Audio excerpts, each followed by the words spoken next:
On commence par parler de l'essence, de cette réquisition annoncée par Elisabeth Borne. Je vous propose d'écouter la Première ministre. Des accords sont possibles. Il y a d'ailleurs eu un accord majoritaire signé hier chez Esso. Aujourd'hui, une partie des organisations, malgré cet accord, veut poursuivre le mouvement et continuer le blocage. Nous ne pouvons pas l'accepter. Le dialogue social s'est avancé dès lors qu'une majorité s'est dégagée. Et ce ne sont pas des accords à minima. Les propositions mises sur la table par la direction de l'entreprise est significative. Dès lors, j'ai demandé au préfet d'engager, comme le permet la loi, la procédure de réquisition des personnels indispensables au fonctionnement des dépôts de cette entreprise. Voilà pour les déclarations de la Première ministre. On va partir tout de suite devant le dépôt de carburant du Havre, rejoindre Guillaume Dominguez, l'envoyé spécial d'Europe 1. Bonsoir Guillaume. Quelle est l'ambiance autour de vous? Comment les grévistes ont accueilli la décision de réquisitionner de la Première ministre?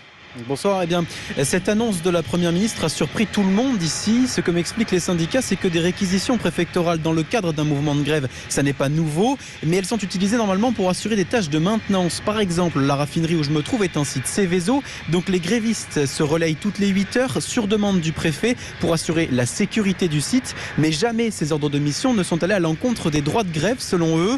Réquisitionner des salariés pour leur demander de reprendre le travail comme l'annonce Elisabeth Borne, ce serait donc du jamais vu, à tel point que pour l'heure les syndicats ne savent pas comment réagir. Ils ne connaissent pas les possibles sanctions encourues par un gréviste qui refuserait une réquisition. L'annonce, elle, ne concerne pour le moment que les dépôts et permettrait simplement aux camions de venir vider les cuves pleines de carburant. Aucune réquisition ne concerne pour l'heure la production en elle-même. La raffinerie reste donc à l'arrêt pour l'instant. Merci beaucoup Guillaume Dominguez, envoyé spécial d'Europe 1. Henri Guénaud, on réquisitionne pour que le carburant puisse revenir dans les stations essence, que la vie du pays puisse reprendre normalement. C'est une bonne décision? Non. Pourquoi? Non, c'est pas une bonne décision parce que c'est pas nouveau, hein, contrairement à ce que disent les syndicats. Déjà essayé dans le passé, la tentative la plus célèbre, 2010. 1963. Ah, 1963, c'est un peu plus tôt. La grève des mineurs dans les mines de charbon. C'était le général de Gaulle et ça n'a pas marché.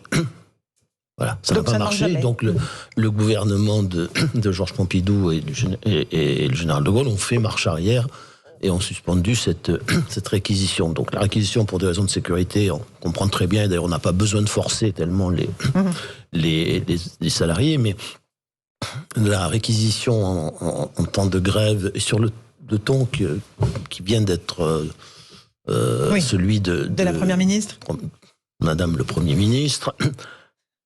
Elle veut qu'on l'appelle Madame la Première ministre, ça vous a échappé, écoutez, dans la Constitution, il y a Premier ministre, puis voilà, à chacun ses obsessions. Elle a le droit, elle aussi, voilà, chacun ses obsessions. Mais ce titre. Voilà, je trouve que c'est une façon étrange de gérer un conflit social, et je ne suis pas sûr que l'autorité de l'État en sortira grandie si jamais la résistance est forte. Il me semble que le dernier exemple en date était en 2010, au moment du gouvernement de François Fillon, qui avait fait de même pour débloquer certains dépôts de carburant. On a débloqué les dépôts, ce qui n'était pas la même chose. Julien Drey, réquisition, le gouvernement a été obligé ou c'est un passage en force? Non, c'est le gouvernement veut essayer d'empêcher que la contestation sociale s'étende dans ce pays et que ce qui se passe à Total serve d'exemple pour d'autres. Il emploie la manière forte. Bon, ça va remplir un peu plus les rangs des manifestations à venir. Ça va créer des conflits majeurs sur les dépôts même, avec des risques. Et il y a une contradiction, si vous voulez, qu'il n'est pas capable à laquelle il n'est pas capable de répondre.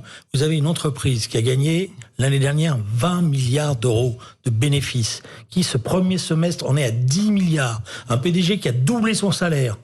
Et les salariés, ils ont le droit à rien. Alors on me dit, ah oui, mais ils gagnent bien leur vie. D'accord, mais l'entreprise, elle gagne encore mieux sa vie qu'eux. Donc elle doit partager, c'est le b.a.-ba. Et c'est en contradiction totale avec tout ce qu'a été la campagne d'Emmanuel Macron, toute l'illusion qu'il a fait croire qu'il était à l'écoute des gens, etc. Et je pense que si ça continue comme ça, il va réussir à obtenir ce que personne n'avait obtenu. C'est-à-dire des millions de gens dans la rue. Louis Dragnel. Moi, je ne suis pas tout à fait d'accord avec vous. Non, moi, je trouve que ça a beaucoup trop duré. Le gouvernement aurait dû saisir le problème beaucoup plus tôt. Il s'y prend très tard. Et simplement, s'agissant de...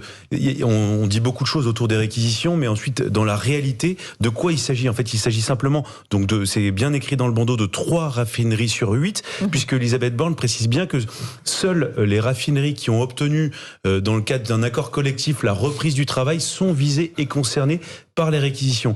Deuxièmement, Elisabeth Borne précise bien que c'est pour le retour. L'idée, c'est de réquisitionner les personnes indispensables au bon fonctionnement des dépôts et des raffineries. Donc, c'est absolument pas l'idée du gouvernement, n'est pas de retrouver les pleines capacités de ces endroits-là.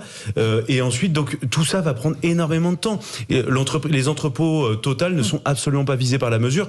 Moi, ce que je pense, c'est qu'aujourd'hui, le gouvernement a compris que politiquement, c'était intenable, parce que les Français voient bien que le gouvernement a un pouvoir d'éviter la situation dans laquelle nous sommes.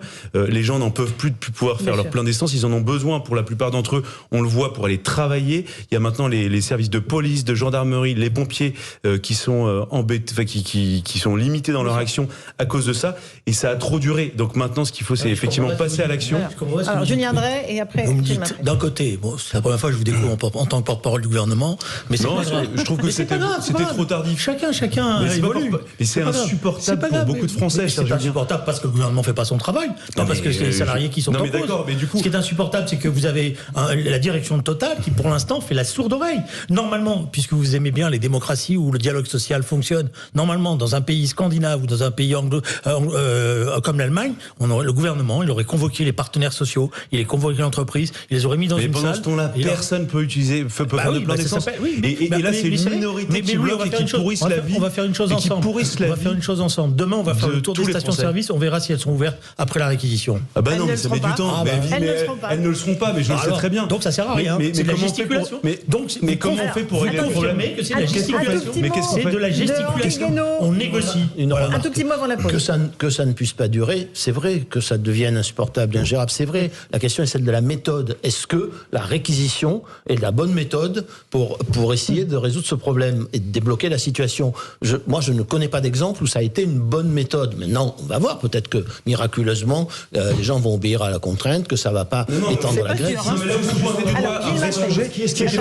C'est la justification qui est donnée. C'est la justification qui est donnée. Qu'on fasse une réquisition, ça a été fait en 2010. Que des salariés tiennent un avantage du fait d'avoir des raffineries pour avoir un droit de grève extraordinaire, parce qu'ils ont pression, parce que ça permet de bloquer tout un pays. C'est ça qui n'est pas normal, et qu'on puisse réquisitionner pour que continue à fonctionner un certain nombre de services publics, c'est normal.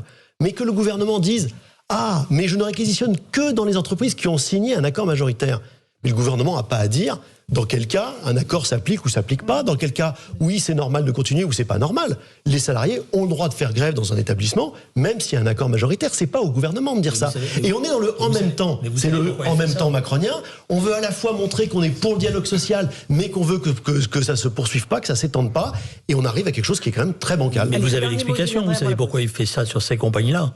Parce que là où les syndicats sont plus forts, c'est chez Total. Et il sait très bien que s'il essaye de débloquer, ça risque de produire des affrontements majeurs. Donc il fait semblant de faire croire aux Français qu'il va faire quelque chose. C'est dur en même temps. Oui, allez, une petite pause. On se retrouve dans un instant. On continue à parler de cette hausse des prix du carburant et de ces blocages dans les raffineries. On verra si les automobilistes sont quand même un tout petit peu soulagés de l'annonce de la Première ministre ou pas. À tout de suite. Dans Punchline sur CNews et sur Europe 1. Europe 1. Punchline. Laurence Ferrari. 18h16, on se retrouve en direct sur CNews et sur Europe 1 dans Punchline après cette annonce des réquisitions de certains dépôts de carburant faites par la Première ministre Elisabeth Borne. On va voir si les automobilistes se disent un petit peu soulagés. Régine Delfour, vous êtes plutôt avec Jean-Laurent Constantini. Est-ce que là, les automobilistes espèrent que la situation va se normaliser dans les prochains jours ou pas ? Oui, Laurence, ils sont soulagés par ces mesures de réquisition puisque depuis plusieurs jours, ils attendent entre 2 à 4 heures pour faire le plein de leur véhicule. Alors, ce sont des heures non travaillées, donc non payées. Beaucoup d'artisans de profession libérale nous confiaient qu'ils avaient perdu des sommes conséquentes depuis le début de la grève. Alors, ils réclamaient une réaction de l'État car ces automobilistes ne comprennent pas pourquoi ils sont pris en otage de ce conflit qui ne les concerne pas et sont désormais victimes d'une hausse hausse des prix du carburant. Alors il y a aussi des automobilistes qui soutiennent les revendications des employés, les revendications salariales des employés de Total ou d'Esso, et qui pensent qu'une autre mesure que la réquisition pourrait être prise. Merci beaucoup Régine Delfour avec Jean-Laurent Constantini. Julien Drey, vous disiez c'est très facile, le gouvernement peut résoudre en un quart d'heure la situation. Comment ? En un quart d'heure, mais le gouvernement il convoque la direction. Henri Guénaud, qui a plus d'expérience du fonctionnement de l'État que moi, pourra témoigner. Le gouvernement convoque la direction de Total, convoque les organisations syndicales, leur dit vous êtes autour de la table, vous avez 12 heures pour nous trouver une solution. Et on les enferme dans la même pièce. Ça a été déjà fait. Ça a déjà été fait, je vous signale. Ça a déjà été fait. Oui. Et on dit clairement à la direction de Total que si elle n'est pas capable de trouver une solution, il y a des voies législatives ou des voies réglementaires pour trouver des solutions. Et vous allez voir que la direction de Total va se dépêcher, parce qu'elle n'a pas l'intention qu'on vienne mettre le nez dans tous ces bénéfices. Michel Maintré, je vous vois... je suis désolé... dire non de la tête. Julien Drey, non, parce qu'effectivement, c'est pas. On est dans une économie où on ne dit pas à une entreprise comment elle négocie, comment elle fixe ses salaires, et c'est normal. Qu'il y ait une revendication et qu'il y ait des salariés qui demandent une augmentation, on voit ce qu'est l'inflation, on voit ce que peut être la préoccupation de certains salariés, et donc c'est pour ça qu'il y a un droit de grève et qu'ils se mettent en grève.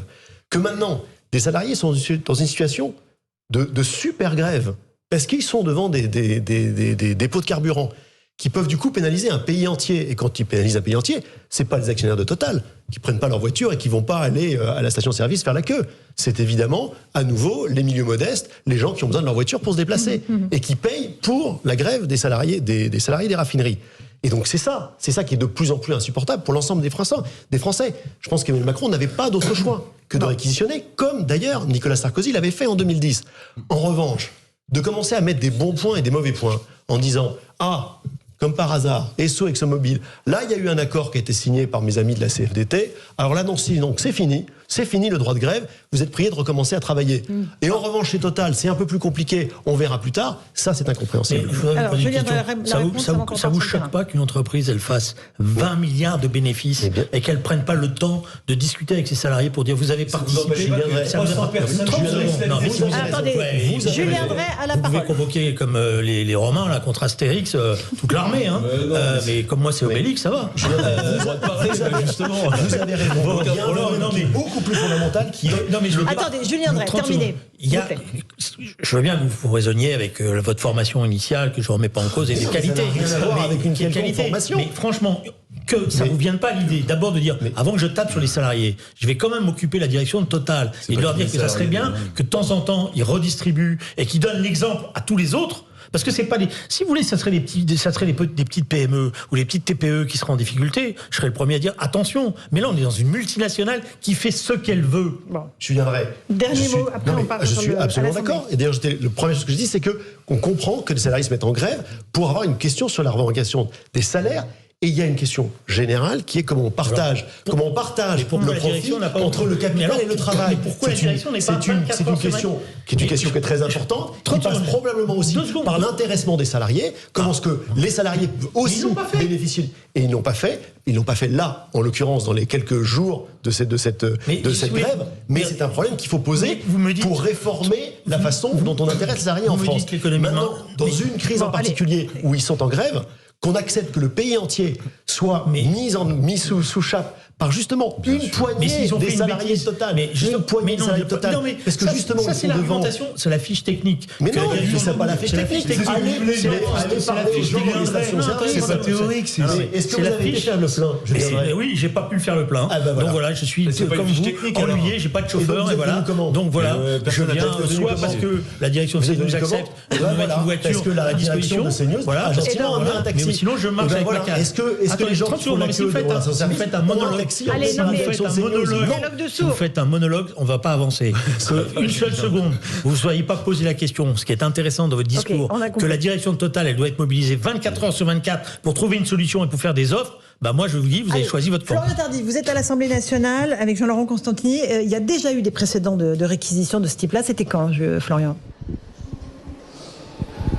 Oui, Laurence, la mesure est rare, mais elle a été déjà utilisée par des gouvernements dans le passé. Il faut remonter à 2010. Nicolas Sarkozy est alors au pouvoir et le gouvernement François Fillon fait face à un mouvement de grève conséquent qui paralyse le pays. L'ensemble des dépôts pétroliers sont alors bloqués par des salariés grévistes qui protestent contre la réforme des retraites de l'époque. Et le gouvernement François Fillon, faute d'accord trouvé avec ces mêmes salariés, décide donc avec l'aide des préfets de lancer une procédure de réquisition de ces salariés grévistes afin de débloquer ces dépôts pétroliers. Je le rappelle qu'à l'époque, la justice avait décidé de casser certains arrêtés préfectoraux, mais voilà, la situation s'était progressivement améliorée et les dépôts pétroliers avaient été libérés.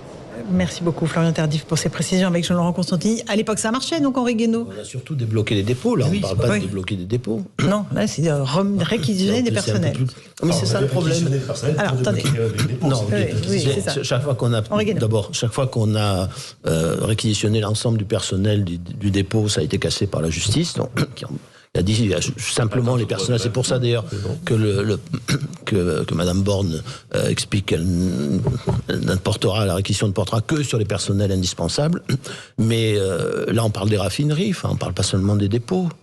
Voilà, parce que encore une fois, je trouve même en 2010, ça s'est arrangé progressivement, mais je trouve que ce genre de mesure dont on n'est pas sûr à laquelle on n'est pas sûr que les gens vont obéir, et pas une bonne mesure. Voilà, c'est pas une façon. En tout cas, c'est pas une bonne façon de gouverner. Ça peut marcher de temps en temps. Dans l'état où se trouve la société française, je trouve qu'on devrait utiliser des méthodes différentes. Mais je pense qu'il y a un problème de fond. Alors là, on dresse les gens les uns contre les autres. Très bien, ça bloque. Un jour, c'est les cheminots, un jour, c'est les électriciens, un jour, c'est... Et tous ceux qui en pâtissent, évidemment, sont opposés parce que ça leur coûte très cher. Ils ne peuvent pas aller travailler. Très bien. Oui. Mais on a un problème avec les salaires qu'on avait déjà, avec le pouvoir d'achat qu'on avait déjà avant l'inflation et qui maintenant devient criant. Enfin, devient vraiment très vif. Et toute la société est concernée par ça. Donc le risque quand même, c'est que au fur et à mesure, on ait de plus en plus de conflits, comme on a vu au Royaume-Uni, mais qui se répandent dans la société. Je crois que c'est une société qui est au bord de la rupture. Voilà, si les gens sont aussi énervés aussi, c'est parce que c'est une société au bord de la rupture. On ne peut pas traiter une crise pareille simplement en disant je réquisitionne ici ou là. C'est pas le sujet. Et en plus, on réquisitionne pas chez Total, qui est quand même l'entreprise qui a le plus de raffineries et qui ne négocie pas. Donc, enfin, il y a quelque chose là qui va pas. C'est un geste pour satisfaire pour répondre à la colère des gens, mais je ne suis pas sûr que ça réponde.